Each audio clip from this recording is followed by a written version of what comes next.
如果有一日你突然被要求補交1到3年前嘅稅，你撐唔撐得住呢？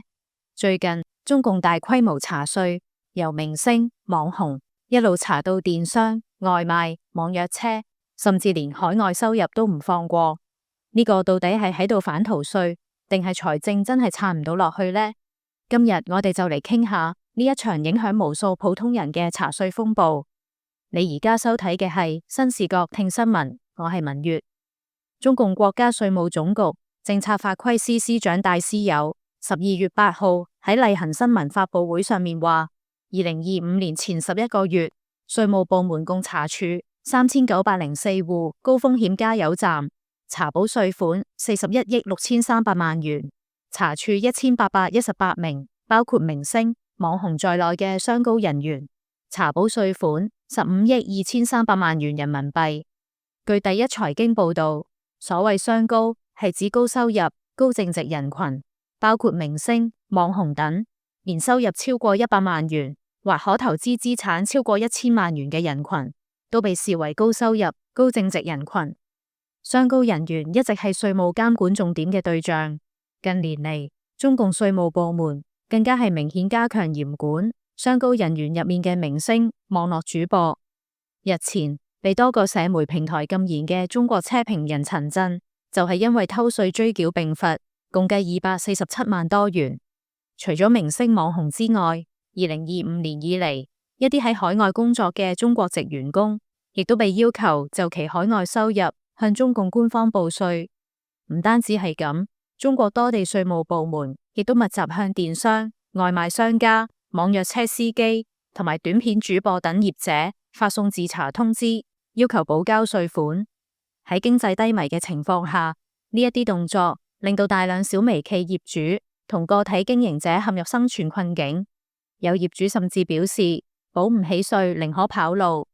據中共國家稅務總局經管及科技發展司司長練奇峰表示，2025年6月，國務院公布咗互聯網平台企業涉稅信息報送規定之後，目前已經有超過7000間境內外平台企業履行咗涉稅信息報送義務。與此同時，中共政府更加大力度對擁有境外投資收益嘅居民徵稅。多地稅務部門發佈聲明指，追查部分居民申報嘅境外收入，並要求繳納拖欠稅款。聲明仲話，當局正在利用大數據分析，追蹤居民嘅投資活動。此外，亦都有唔同地區嘅投資者表示，收到稅務部門嘅補稅通知。中共各級政府財政吃緊，各地稅務部門抓緊查稅、追稅。近期中共嘅鐮刀亦都揮向電商，業界叫苦連天，業界已經掀起倒閉潮。根據官方信息，年銷售額喺120萬元至500萬元之間嘅企業，增值稅率按1%徵收，超過500萬元門檻，稅率躍升至13%。咁樣意味住，一個年銷售額1000萬元嘅電商賣家，單係稅務成本就高達130萬。呢一度入面仲未扣除產品採購、員工薪酬、場地費用、物流倉儲費用等成本，咁樣令到嗰啲利潤微薄、貨值又偏高嘅賣家陷入困境。近日，一位抖音博主表示，商家嘅倒閉潮先至啱啱開始。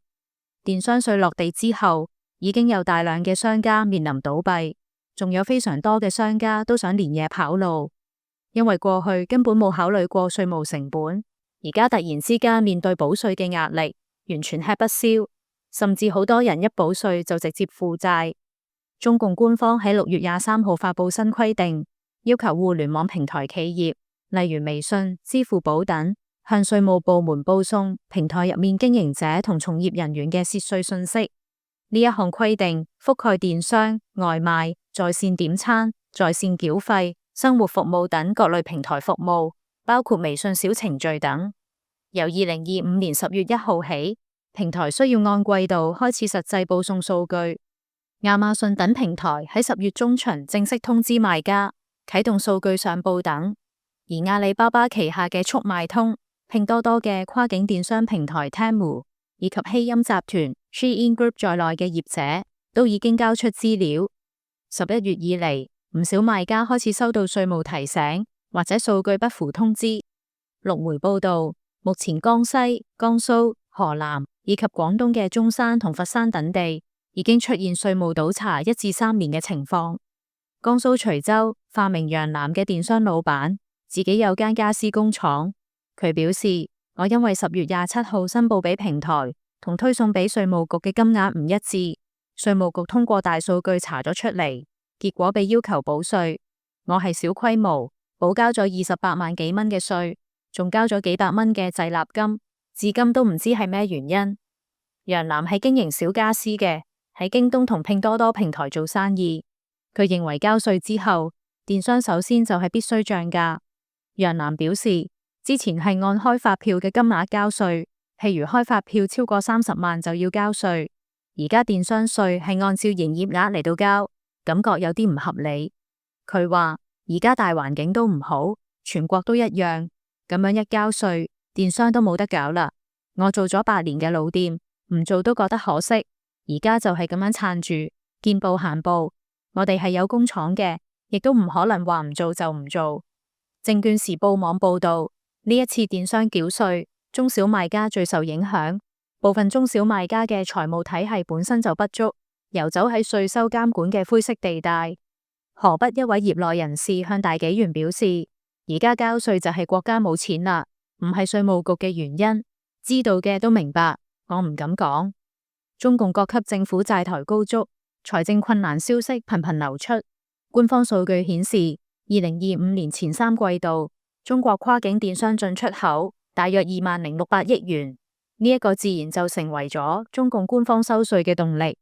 有網民表示，中共就係鍾意柿子揀軟嘅嚟撳，稍微有啲實力嘅老闆，邊一個唔係各種離岸賬戶、離岸公司一通眼花繚亂，空殼公司股權操作，規避納稅義務，偷逃嘅稅額都係天量。但係義烏小老闆們冇呢一個能力，就只能捱刀子。中共嘅稅向來都係劫貧濟富，中共再向遍體鱗傷嘅百姓投核彈，徵稅範圍再擴大，呢一個殺傷面積太大啦。中共冇錢，就喺經濟危機入面不留活口咁死整。喺海外社交平台 X 賬號亞洲金融發帖表示，理論上全國一盤棋，唔再搞稅收窪地，境外開證券戶炒港股美股嘅，2024年就開始繳稅啦。網店查稅亦都好厲害，處罰亦都好嚴厲。呢一輪通過互聯網暴富嘅機會結束啦。